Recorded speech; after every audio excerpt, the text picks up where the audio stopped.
It's here. That was just a little teaser because I actually haven't seen the camera yet. I've only watched 1,000 YouTube videos on the camera. All right, you get it in a nice little matte gray box. My box is completely beat up. Look at this. Oh my gosh. Come on, B&H. Actually, it's FedEx. All right, quick unboxing here. You open it up, you have your usual books and stuff. Shout out to Flossie Carter there. And just the camera. And you get a nice little simple strap. I like the simple strap. Oh. So we're gonna compare it with some Fujifilm cameras and with, this is just to record my initial reaction. It's always exciting to open a new camera. You know, it never gets old. So here we go. It's a little nice and hefty. Ready, guys? Ready? Oh. Oh, for you first, before I take it in. Oh. Well, I'll say right away, it feels way better than the Nikon Zfc. And yes, this is where it's at. This is really nice.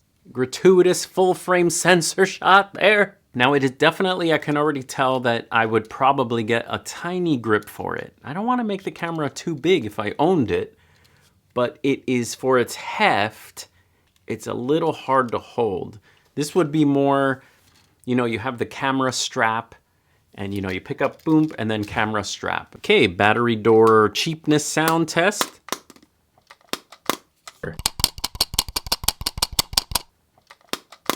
Sounds good to me. Oh, yeah. I think we got ourselves a keeper here, people. So right away, the Nikon Zf feels like it has a little bit more of a premium build and it doesn't feel cheap. You actually will like the feel of it. It's got nice, good heft to it. Comparing it to how the Nikon Z6 II feels, it feels heavier than the Nikon Z6 II. All right, so let's take a quick look around. We have the 24 megapixel full frame sensor. I've used this sensor in the Nikon Z6 II for portrait sessions, for event photography, and the colors and the contrast and the low light performance. Very, very welcome that it's on here. Now these little buttons I was staring at for a long time. They look really, really nice. They have a little gloss to them. And here you can see the textured leather on the camera, which has a better feel, especially on this back screen here. The back screen here on the Nikon Zfc, the crop sensor camera, was very plasticky and hard. I didn't like that at all, but this one has the leatherette texture on the screen. And we'll talk about the screen. A couple of things I noticed about the screen from hanging out with it. The first thing is that it doesn't fully it doesn't fully come out.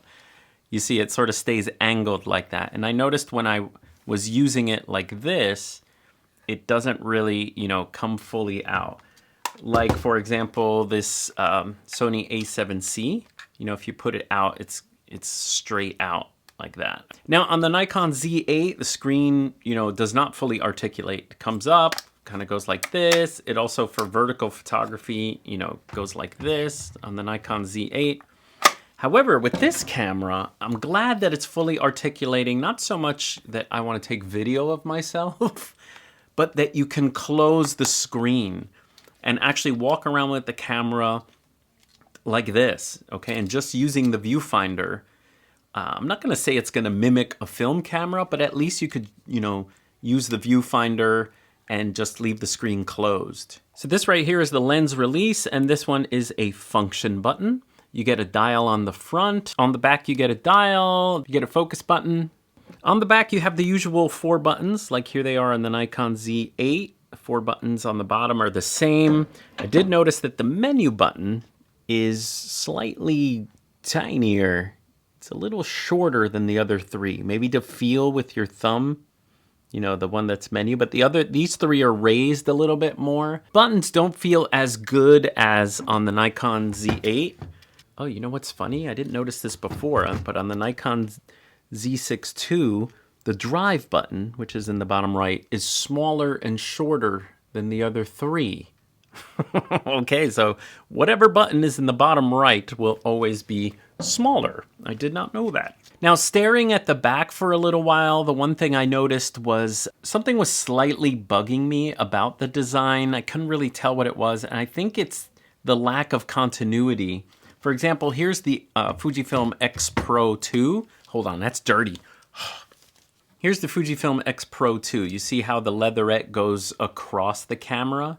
And so that has a little bit of a nice look to it. And I feel that the breakup here, you know, having metal that comes down, I don't like it as much. It would have been nice to have a strip of, you know, let me do it here. Little strip of, you know, leatherette. And also this wide space, you know, in the Fujifilm X Pro 3 has that little kind of bump window, which gives it a vintage look.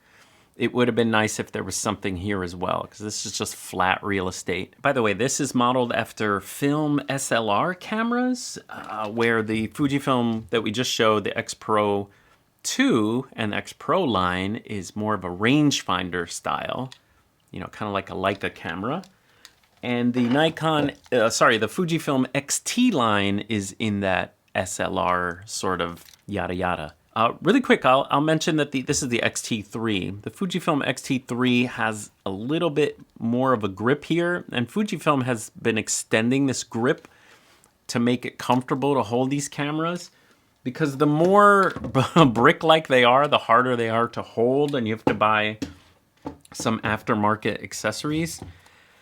I like when cameras don't have a big grip and you can accessorize if you want a bigger grip. It's better than making the camera bigger and bigger and bigger. So I don't mind. This is harder to hold, this camera, but just know when you have a lens on there, let's put a lens on there. Here we have the FTZ adapter with the old F-mount 1.8 50 millimeter. That's what that looks like on there. Look at that guy. And so when you use the camera, you actually hold the lens at the bottom, so it doesn't really matter. Now, hopefully this inspires some of you. You can use an FTZ adapter and put some old Nikon lenses on there, even some manual focus lenses. It'd be fun to use this camera that way, to actually, you know, adapt it to older lenses. Yeah, and here's what it looks like with the 50 millimeter 1.8S. Now, I actually asked B&H to send me a couple of the lenses that, you know, this comes with a 40 millimeter 2.8, which looks great on the camera. And here's what it looks like with the 24 to 70 f4. I would probably take the lens hood off that guy. This doesn't look too bad. And here's the Nikon Zf with the 70 to 180, but who would use this camera with a long lens? All right, looking at the top of the camera, one of the things looking at the pictures that I was afraid I wouldn't like is this big, you know, they put leatherette on the top compared to, you know, the Fujifilm cameras have just the metal at the top, which looks really nice. I'm gonna say I'm 50-50 on it. I think it would have been cool if it didn't have that, but they're probably styling, you know, from the original Nikon cameras, which is cool. We have 3 dials, exposure compensation dial. We have our shutter speed dial here and our ISO dial. But one of the fun things about Fujifilm is that you can change your aperture on the lens. However, on the Nikon Zf,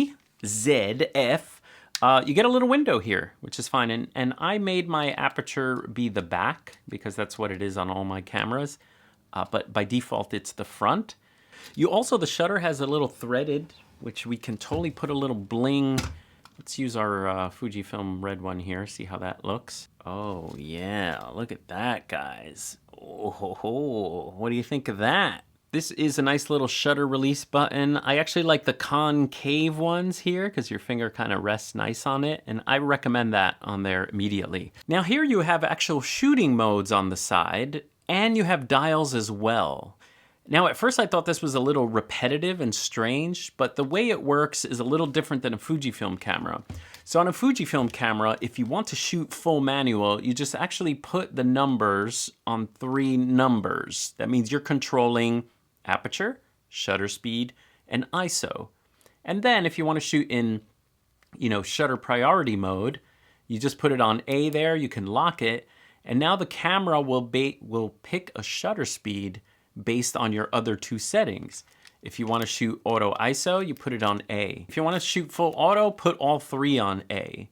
And so I kind of like this system. The way it works, on the Nikon is you actually decide what mode you're shooting in first. So if you're shooting in manual mode, obviously pick your shutter, pick your ISO, and then change your aperture. But if you put it in aperture priority mode, that means the shutter speeds won't actually, this dial will be, disabled. It actually won't do anything, which sometimes can get confusing because you're shooting and you're like, why is this not working? And it's because you're in the wrong mode. So this is a little bit different. One thing that makes this a fantastic travel camera is that your photo settings and your video settings are completely different. You can actually make them very different. You could shoot a little video, shoot a little photo, and you could shoot a little black and white. You have two choices for monochrome. You have regular monochrome and one that's called flat monochrome. And deep tone monochrome, maybe three choices. But anyway, the regular monochrome on the Nikon cameras is beautiful. It actually takes beautiful black and whites. You do have to shoot in JPEG mode onto one of your cards. We'll talk about cards in a second, but if you're just shooting in RAW and you put it in monochrome, your picture won't be saved in monochrome. You're actually gonna just get a RAW file.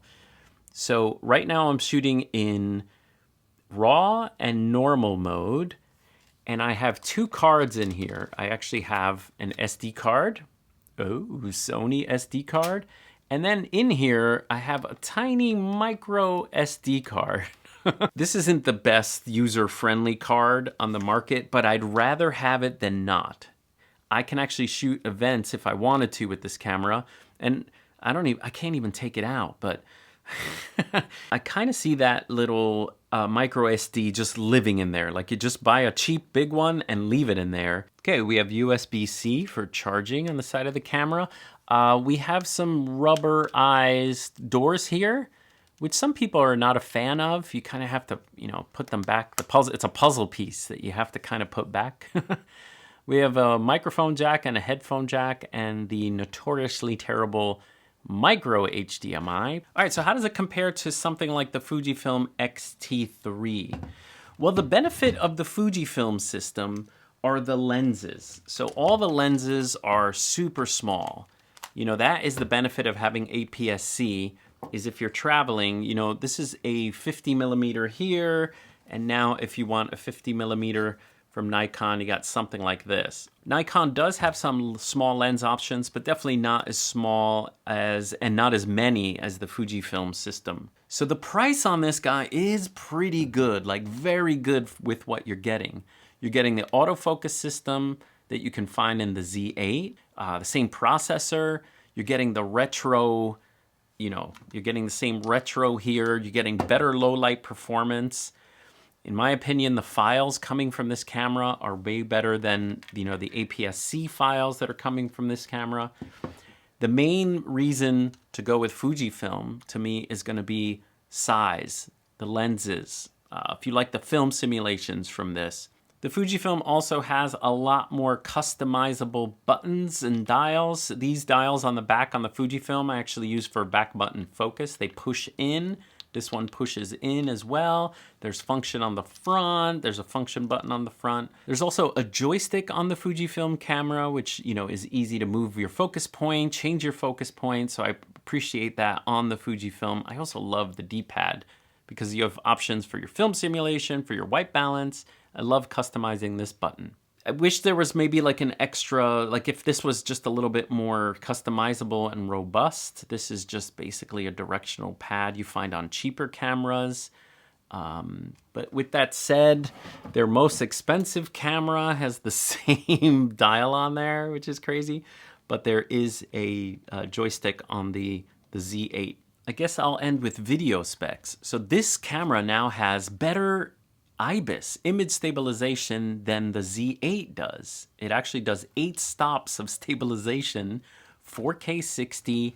It shoots 422 10-bit internal. You can shoot in N-Log.